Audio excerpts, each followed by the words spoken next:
যদি সত্যি মন থেকে কিছু করতে চাও তাহলে পথ পাবে, আর যদি না চাও তাহলে অজুহাত পাবে।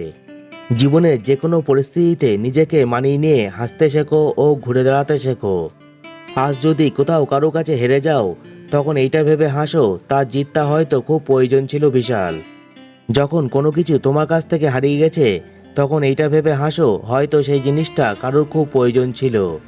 যদি তোমার মন ভেঙে যায়, তখন তুমি এইটা ভেবে হাসো, হয়তো কারোর মন জোড়ার জন্য কারোর মন ভাঙাটা খুব জরুরি। তবুও যদি তোমার মনের মধ্যে দুঃখ রয়ে যায় কোথাও, তাহলে কারোর সঙ্গে শেয়ার করে মনটা হালকা করে হাসো। যখন তোমার মনে হয় এইটা হওয়ার চেয়ে ভালো কিছু হতে পারত, ওইটা হওয়ার চেয়ে ভালো কিছু হতে পারত, তখন এইটা ভেবে হাসো, হয়তো এর থেকে খারাপ কিছু হতে পারত তোমার সঙ্গে, তখন কি হতো? তুমি এটা ভেবে হাসো, ঈশ্বরের কৃপায় তোমার মাথার উপর ছাদ, গায়ে পরার মতন জামা কাপড় ও খাবার থালায় খাবার রয়েছে, কারণ কিছু মানুষের কাছে এগুলো স্বপ্ন।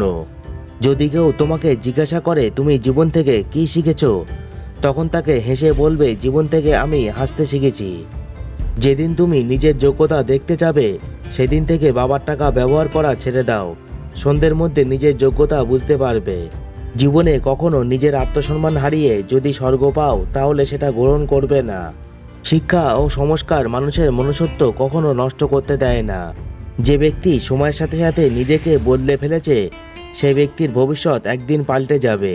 কিন্তু যে ব্যক্তি সময়ের সঙ্গে নিজেকে পাল্টাতে পারেনি, সেই ব্যক্তির সঙ্গে আজ পর্যন্ত যা হয়েছে, ভবিষ্যতেও তাই হবে। তাই তোমাকে সময়ের সঙ্গে সঙ্গে নিজেকেও পাল্টে নিতে হবে। যদি তুমি সেই মানুষটাকে খুঁজছো, যে মানুষটা তোমার জীবন পাল্টে দেবে, তাহলে একবার আয়নার সামনে গিয়ে দাঁড়াও, উত্তরটা পেয়ে যাবে। বন্ধুরা, ভিডিওটি ভালো লাগলে ভিডিওটিতে একটি লাইক এবং কমেন্ট করে চ্যানেলটিকে সাবস্ক্রাইব করে নাও এই ধরনের নতুন ভিডিও দেখার জন্য।